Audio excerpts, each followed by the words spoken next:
नमस्कार, B positive news पर आप सभी का स्वागत है। आज हमारे साथ मौजूद हैं भारतीय जनता पार्टी की वरिष्ठ महिला नेत्री, भाजपा प्रदेश की महामंत्री और महिला मोर्चा की प्रदेश प्रभारी डॉक्टर अर्चना गुप्ता जी। बातचीत शुरू करने से पहले मैं इनके बारे में कुछ बताना चाहूंगी कि इन्होंने अपना जो संपूर्ण जीवन है वो पार्टी को समर्पित कर दिया, जन सेवा में समर्पित कर दिया और समाज कार्यों में इन्होंने अपना जो जीवन है वो पूरा लगा दिया। और अब इनको संगठन द्वारा दो महत्वपूर्ण जिम्मेदारियां दी गई हैं, जिसमें से एक है प्रदेश की महामंत्री और महिला मोर्चा की जो प्रदेश प्रभारी इनको बनाया गया है। तो बहुत बड़ी जिम्मेदारी इनके पास है। तो किस तरह से ये अपनी जिम्मेवारी को निभा पाएंगी और क्या इनका रोड मैप है, आइए बातचीत करते हैं और जानते हैं। डॉक्टर अर्चना, सबसे पहले बी पॉजिटिव न्यूज पर आपका बहुत बहुत स्वागत है। मैं आपके चैनल के सभी पत्रकार छायाकार बंधुओं का धन्यवाद करती हूँ कि आज आप यहाँ पर आए हैं। तो डॉक्टर अर्चना, आपसे सवाल करना चाहूंगी कि भारतीय जनता पार्टी में महिला शक्ति को पुरुषों के बराबर सत्ता में भागीदारी दी जाती है और अब जो मौसम आने वाला है वो चुनावों का है। तो ऐसे में पार्टी चाहेगी कि ज्यादा से ज्यादा संख्या में जो महिलाएं हैं वो भाजपा की मुख्य धारा से जुड़े। तो ऐसे में आपके प्रयास भी शुरू हो चुके होंगे, तो प्राथमिकताएं क्या रहने वाली हैं?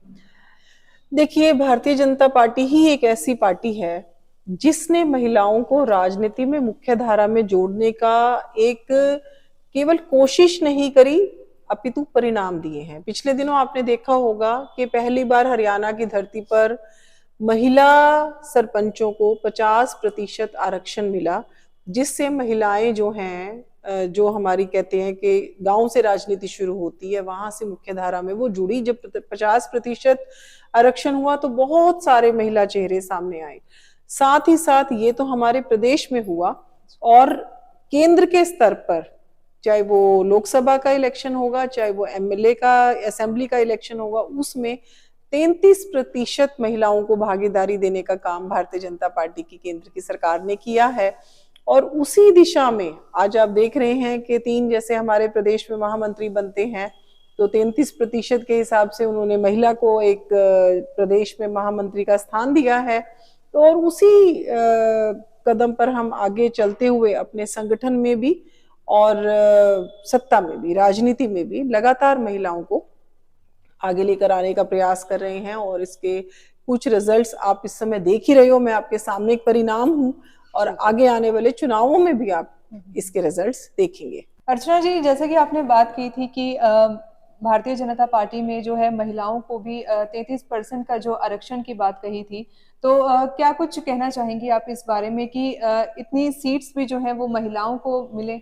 बिल्कुल बिल्कुल। देखिए, जब 33% आरक्षण, देखिए बाकी की पार्टियों में और भारतीय जनता पार्टी में एक ही फर्क है कि वो लोग एजेंडाज लेकर तो आते हैं, लेकिन किसी भी एजेंडा पर वो पूरा नहीं करते उसको। हमने कहा था हम राम मंदिर बनाएंगे तो हमने बनाया, हमने कहा हम 370 को तोड़ेंगे तो हमने 370 को तोड़ा। तो अगर आज मोदी जी ये एक लेकर आए हैं कि हमने 33% का आरक्षण जो है वो महिलाओं को देना है, तो वो देंगे। यहाँ कथनी और करनी में कभी भी अंतर नहीं होता। जी, तो डॉक्टर अर्चना, क्या कहना चाहेंगी कि पार्टी के साथ जो है महिलाएं वो क्यों जुड़े, जबकि जैसे उज्ज्वला योजना है या क्राइम अगेंस्ट विमेन है, ये कुछ ऐसे मसले हैं जिन पर जो विपक्ष है वो सरकार को घेरता रहा है। तो क्या कहना चाहेंगे आप? देखिए, हम 75 साल आजादी के कर चुके हैं और अगर महिलाओं की किसी ने चिंता करी तो वो केवल भारतीय जनता पार्टी की सरकार ने करी। आप उज्ज्वला योजना की बात कर रहे हैं, 9 करोड़ से ज्यादा बहनों को चिंता करी कि घर बैठे हुए उनको मुफ्त में हम गैस का कनेक्शन दे, चूल्हा दे। और उसके बाद भी जो कुछ बहनें हमारी रह गई इस योजना से, उन सभी बहनों को गांव-गांव जाकर चिन्हित किया गया। विकसित भारत संकल्प यात्रा में कई 100 कनेक्शन तो मैंने अपने हाथ से पानीपत जिले में ही पिछले दिनों में दिए। तो पूरे भारत में कोई भी बहन चूल्हे पर खाना ना बनाए और उसको एक स्वस्थ ईंधन उपलब्ध हो, इसकी चिंता अगर किसी ने करी तो वो भारतीय जनता पार्टी की सरकार ने करी, नरेंद्र मोदी जी ने करी। फिर जो भारत जैसे देश में महिलाओं को शौच के लिए बाहर जाना पड़ता था और ये बात जो बहनें ग्रामीण अंचल में रहती हैं उनके लिए इससे बड़ा शर्मिंदगी का कोई विषय नहीं था। और पूरे दिन उनका स्वास्थ्य किस तरीके से इस बात से नुकसान पहुंचता था, स्वास्थ्य को भी, उसकी भी चिंता पहले कांग्रेस की सरकारें रही, किसी ने नहीं करी। आज महिलाओं को इज्जत घर देने का काम किसी ने किया तो वो भारतीय जनता पार्टी की सरकार ने करा। जहां तक आप क्राइम अगेंस्ट वुमेन की बात करते हैं तो बहुत सारे क्राइम, जब महिलाएं शाम को शौच के लिए जाती थी तो काफी हद तक क्राइम वहां पर होता था, उसकी चिंता करी भारतीय जनता पार्टी ने। आज पूरे के पूरे प्रदेश में, हरियाणा प्रदेश की अगर मैं बात करूं तो हर जिले में महिला थाने अगर किसी ने स्थापित करने की बात करी तो वो हमारे मुख्यमंत्री मनोहर लाल जी ने करी। तो इस तरीके से कि महिलाएं सुरक्षित हों, महिलाओं के अगेंस्ट क्राइम ना हो। और फिर सबसे बड़ी बात मैं ये मानती हूँ, महिला पे क्राइम कब होता है? जब महिला कमजोर होती है। आज आप महिलाओं को राजनीति में भागीदारी दे रहे हो, आज आप महिलाओं को उज्ज्वला का कनेक्शन दे रहे हो, महिलाओं को इज्जत घर दे रहे हो, साथ ही साथ एक बहुत बड़ी संख्या में सेल्फ हेल्प ग्रुप के माध्यम से हमने लक्ष्य लिया है कि हम 3 करोड़ बहनों को लखपति दीदी बनाएंगे, जिसमें से हम 1 करोड़ का टारगेट अचीव कर चुके हैं। तो इतने बड़े स्तर पर महिलाओं को अपने पैरों पर खड़े होने की जो भूमिका भारतीय जनता पार्टी की केंद्र की और प्रदेश की सरकारें निभा रही हैं, तो ये सब चीजें जब आप मिलाओगे तो मैं नहीं मानती कि महिलाएं कहीं से कमजोर होंगी। और ये एक हमेशा के लिए बात है कि अटैक कोई भी व्यक्ति उसी पे करता है जो कमजोर होता है, लेकिन हमारी पार्टी लगातार महिलाओं को मजबूती से अपने पैरों पर खड़े होने की हर संभव प्रयास कर भी रही है और रिजल्ट्स आपके सामने हैं।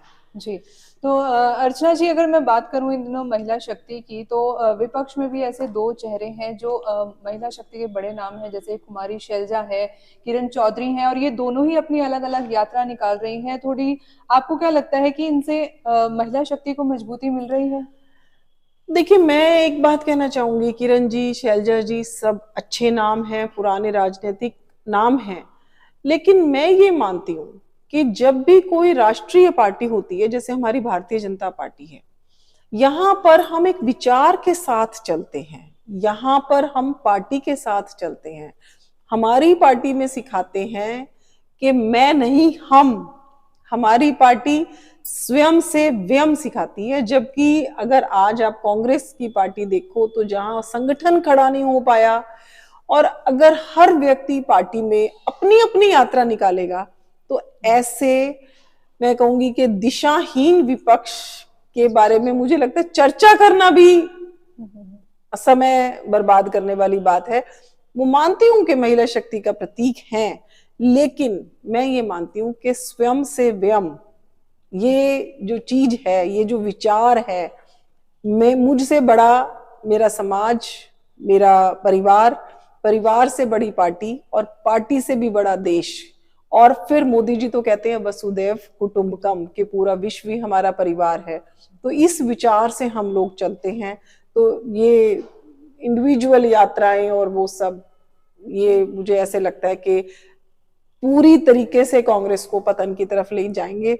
जैसे हमारे मुख्यमंत्री जी कहते हैं कि मैं करप्शन फ्री 3 C's को लेस खत्म करना चाहता हूं, लेकिन साथ ही साथ हरियाणा से भी आप देखेंगे कि कांग्रेस भी विलुप्त होती आपको नजर आएगी। जी, तो अर्चना जी, मेरा ये मानना है कि भाजपा एक ऐसी पार्टी है जहां पर कुछ भी हो सकता है, क्योंकि अभी एक एग्जाम्पल अभी सेट हुआ राजस्थान का, तो वहां पर जो भजन लाल जी हैं, 5वीं पंक्ति में बैठने वाला एक विधायक राजस्थान का मुख्यमंत्री बन गया। तो ऐसे में आपकी क्या कुछ महत्वाकांक्षाएं हैं? मैं ये आप ऐसे कह रहे हैं कि भाजपा में कुछ भी हो सकता है, मैं आपको केवल इतनी बात कहती हूँ कि ऐसी बात नहीं है कि भाजपा में कुछ भी हो सकता है।